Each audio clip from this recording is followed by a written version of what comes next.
ধর্ম অনেকটা মদের মতো। হ্যাঁ, ধর্মটা হচ্ছে আপনার নেশা জাতীয়, হিরোইনের মতো অথবা মদের মতো। এটা নেশা সৃষ্টি করে। তো বলেন কি ভাই? হ্যাঁ, এটাই সত্য। কারণ কি জানেন, ওই যে ৭২টা হিউর ইনটেক, অর্থাৎ এরা কিশোর বয়সের, মানে কিশোরী বয়সী, এদেরকে এর আগে কোনো পুরুষ স্পর্শ করে নাই। মাথা কি ঠিক থাকে? বলেন। কারো মাথা ঠিক থাকার কথা না। কারণ কি, একেবারে ইনটেক প্রোডাক্ট, প্যাকেট কেউ খোলে নাই, হুঁশ থাকে না, মানে একেবারেই বেহুশ। কারণ যে স্ত্রী ঘরে আছে, এটা নিয়ে দিবানিশি সবসময় সন্দেহ, আরে কি জিনিস আনলাম ঘরে, এটা কি ইনটেক ছিল নাকি এটা রিজেক্ট, অল্টার, কিছু বুঝতে পারলাম না, জীবন তো পার হয়ে যাচ্ছে, এই একটা টেনশন। কিন্তু এখানে যেহেতু সৃষ্টিকর্তা ওয়ারেন্টি গ্যারান্টি দিয়েছে যে তোমাদেরকে ৭২টা করে ইনটেক প্রোডাক্ট দেওয়া হবে, হ্যাঁ, তখন তো আর হুঁশ থাকে না, তাই না? তো এই জান্নাতের লোভে মানুষ কি করে, বেহুশ হয়ে যায়। এখন জান্নাত তো প্রত্যেকটা ধর্মে আছে, এই ব্যাপারটা খেয়াল করে না। হ্যাঁ, তো ইসলাম ধর্মে হলো সহজ। কারণ কি জানেন, এখানে নিজাম ডাকাত ১০০টা হত্যা করছিল, তাকে আল্লাহ মাফ করে দিয়ে জান্নাতে পাঠাই দিছে। তারপরে উহু পাহাড় পরিমাণ যদি পাপ আপনি করেন, নো টেনশন, সব পাপ তওবা করলে মাপ।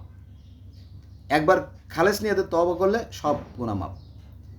তারপরে আপনার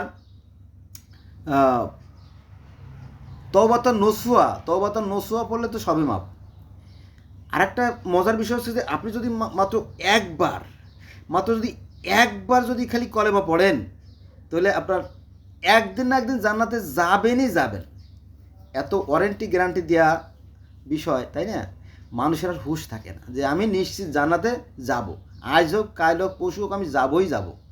এত বড় গ্যারান্টি কেউ দেবে না। আর একটা গ্যারান্টি আছে, সেটা হচ্ছে যে আপনি যদি মক্কায় যান, মক্কায় গেলে তো আপনি একেবারে নিষ্পাপ, মানে ওই যে সদ্যজাত শিশু, মানে শিশু যখন ভূমিষ্ঠ হয় না, বাচ্চা যখন মার পেট থেকে নিষ্পাপ ফুলের মতো বাচ্চা, ঠিক ওরকম আপনি নিষ্পাপ হয়ে যাবেন যতই আকাম কুকুম করেন। অনেকে আবার মনে করে যে আমার ছেলে হলো 5টা, গুলশানে বাড়ি করছি 2টা, বনানীতে একটা 3টা, আর ধানমন্ডি আছে একটা 4টা, আর ছোটো ছেলের লাগে আমি আরেকটা বাড়ি করব মতিঝিল বা ওই ইসের দিকে, আরে বসুন্ধরার দিকে আরেকটা বাড়ি করব। মোট 5টা ছেলে লাগে 5টা বাড়ি যখন করা হয়ে যাবে, তখন তো আমি নিশ্চিত হয়ে গেলাম যে আমার ছেলেরা কি ওই বাড়ি ভাড়া দিয়ে চলতে পারবে, তারপরে আমি একবার হজ করে আসবো। এটা অনেকে মনে ভাবে এবং বলেও। আকাম কুকাম মানে অন্যায় কাজ যা আছে করে শেষ করি, এরপরে হজ করলে সব মাপ হয়ে যাবে, বুঝছেন? এগুলো 100% ভণ্ডামি, 100% ভণ্ডামি। হ্যাঁ, এরকম আর কি। আরও ভণ্ডামি আছে, মানে একটা ভিডিও তো আসলে সব ভণ্ডামির কথা বলা যাবে না। তারপরে বলি, মনে করেন যে ওযু করলে নাকি সমস্ত পাপ ধুয়ে যায়। হ্যাঁ, আরও দুয়ার বই আছে, দুয়ার বই, হাজার হাজার দুয়ার বই আছে, আপনি দেখবেন। হ্যাঁ, এখানে লাখ লাখ কোটি কোটি সব, সব পাপ মাফ হয়ে যাবে। হ্যাঁ, এত সস্তা ধর্ম পৃথিবীতে আর আছে কি না আমার জানা নাই। যেহেতু আমি জানি, আমি যেহেতু মুসলমানের সন্তান, আমি তো এই ধর্ম সম্বন্ধে জানি। আমি তো দোয়ার মাসুরার আলাদা বই পড়ছি। যেমন পায়খানা করতে গেলে দোয়া, পায়খানাতে ঢুকতে গেলে মিনাল খুবুসে অল খাবায়েস, মিনাল খুবুসে অল খাবায়েস, মানে আপনার টয়লেট বা বাথরুম বা ওয়াশরুমে ঢুকতে গেলে একটা আছে। তারপরে বেরোয় আসার সময় ওই আর একটা দোয়া আছে, মিনাল আমার ভুলে গেছে আর কি, মিনাল খুবুস অল খাব গুফরান আকা আলহামদুলিল্লাহ হাফা আফানি, কি জানি একটা দোয়া আছে, আমার ভুলে গেছে আর কি। ঠিক আছে, তারপরে নুন খাওয়ার দোয়া, পানি খাওয়ার দোয়া, হ্যাঁ, বাজারে যাওয়ার দোয়া, মসজিদে ঢোকার দোয়া, মসজিদে বাইরে ঢোকার দোয়া, এইভাবে। হ্যাঁ, ডাইরে তাকাইলে দোয়া, বামে তাকাইলে দোয়া, সামনে তাকাইলে দোয়া, পিছিয়ে ঢোকাই দোয়ালা। তারপরে আপনার একটা গাছ, আপনি পুরসাপ করবেন, সেখানেও দোয়া আছে কয়েক ডজন। সেখানে আছে যে আপনার সামনে ফাঁকা জায়গা থাকলে সেখানে প্রস্রাব করা যাবে না, সামনে উঁচু থাকলে সেখানে প্রস্রাব করা যাবে না, বাতাসের বিপরীতে প্রস্রাব করা যাবে না। আর চন্দ্র সূর্য যদি আকাশে থাকে তখন সেখানে আপনার কাপড় ঢাকে প্রস্রাব করতে হবে, অথবা মাথার উপর কিছু একটা কাপড় দিয়ে প্রস্রাব করতে হবে। ভালো নিয়মগুলো কিন্তু ভালো। তারপরে পিঁপড়ার গর্ত বা কোনো পোকামাকড়ের গর্তে প্রস্রাব করা যাবে না। তারপরে কোনো ফলবান বৃক্ষের নিচে প্রস্রাব করা যাবে না। এরকমটি শুধুমাত্র প্রস্রাব করারই নিয়ম আছে 22, 25, 30টা। হ্যাঁ, আমি নিজে পড়ছি ভাই। আমি মানে খুলনা যশোরের যে এস বাঁকড়া অর্থাৎ মাইকেল মধুসূদন দত্ত তো আপনারা চেনেন, তাই না? বাংলার মানুষ তো সবাই চেনে, সারা বিশ্বের অনেকেই মাইকেল মধুসূদনকে চেনে।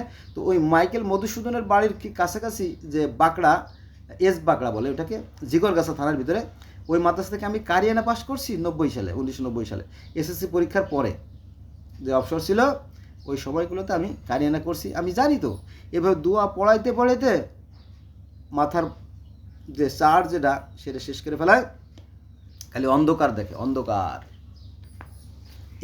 এই যে মস্তিষ্ক, এই মস্তিষ্ক কিন্তু একটা পাত্রের মতো, জানেন তো?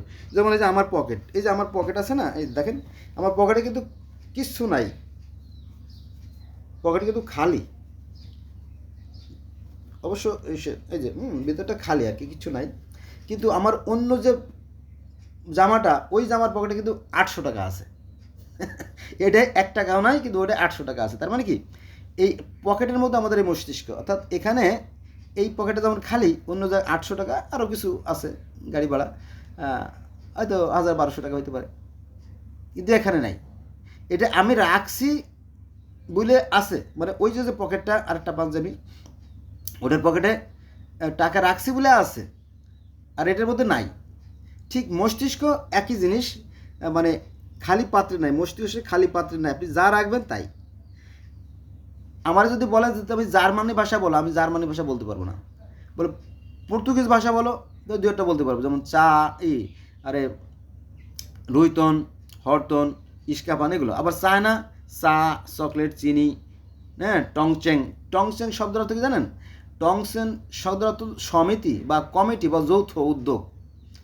টংচেং যৌথ উদ্যোগ, টং মানে যৌথ সম্মিলিত, চেং মানে উদ্যোগ তো বোঝেনি, তাই না? যে আমরা সম্মিলিতভাবে কোনো একটা ভালো কাজ করব, মহৎ কাজ করব, এটা হচ্ছে টংচেং, যৌথ উদ্যোগ আর কি। তো এরকম বিষয়। আর আরবি তো আছে, তাই না? আলহামদুলিল্লাহ, সকল প্রশংসা আল্লাহর জন্য। তো এই কয়েকটা ভাষা জানি আর কি। আর অনেক ভাষা আছে, যেমন রুশ ভাষা আমি বলতে পারবো না। রুশ ভাষা বলতে পারবো, যেমন ওই যে নাতাশা মানে পতিতা, বেশ্যা। এটা করতেছি জানেন? ওই যে আমাদের এটা ভাই, ওই যে বনিয়ামিন ভাই সারা বিশ্ব ভ্রমণ করে, তো আমি ওনার ভিডিও দেখি আর কি, ভালো লাগে। তো নাতাশা মানে বেশ্যা, এটা একটা রাশিয়ান ভাষা। তো রাশিয়ান ভাষা, জাপানি ভাষা, চীনে ভাষা, পর্তুগিজ ভাষা, আরবি ভাষা, বাংলা ভাষা, অনেক ভাষা বলে বললাম, তাই না? এটা যাক। তো আমাদের মস্তিষ্ক পাত্রের ন্যায়, আমরা যা রাখি শুধুমাত্র সেটাই বের হয়, এটা বুঝতে হবে। এবং আমাদের বুঝতে হবে যে পৃথিবীতে আরও বহু জাতি গোত্র আছে, তাদেরকেও নবী রাসূল পাঠিয়েছেন আল্লাহ পাক। আর তাদেরকে যদি এই নবী রাসূল না পাঠান, তাহলে বুঝতে হবে যে আল্লাহ পাক অবিচার করছেন। কারণ পৃথিবীর প্রত্যেকটা মানুষ তার সন্তান তুল্য, যদিও সন্তান না, তার বান্দা, তাই না? এবং আল্লাহ বলছে যে আমি প্রত্যেকেরই নবী রাসূল পাঠাইছি, সেটা কোরআনে বলেও দিয়েছে। দেখেন কি বলতেছে, আল্লাহ বলতেছে যে আমি প্রত্যেক জাতির জন্য একজন করে রাসূল, এবং ওদের রসুল এসেছে তখনই ন্যায় বিচারের সাথে তাদের মীমাংসা হয়েছে, ওরা অবিবাহিত হয়নি। সূরা ইউনূস আয়াত নম্বর 47। তার মানে কি, প্রত্যেক জাতি, প্রত্যেক সম্প্রদায়ের জন্য, প্রত্যেক গোত্রের জন্য তিনি মহামান পাঠাইছেন। কার কথা? কোরআনের কথা। এখন যদি কোরআন পড়ে হুজুর বলে যে না এগুলো কোরআন মানি না, হ্যাঁ আমি যেভাবে বলবো সেইভাবে, মানেন, একেবারে সেই গুঁড়ো করে ফেলাবে ফেরেশতারা।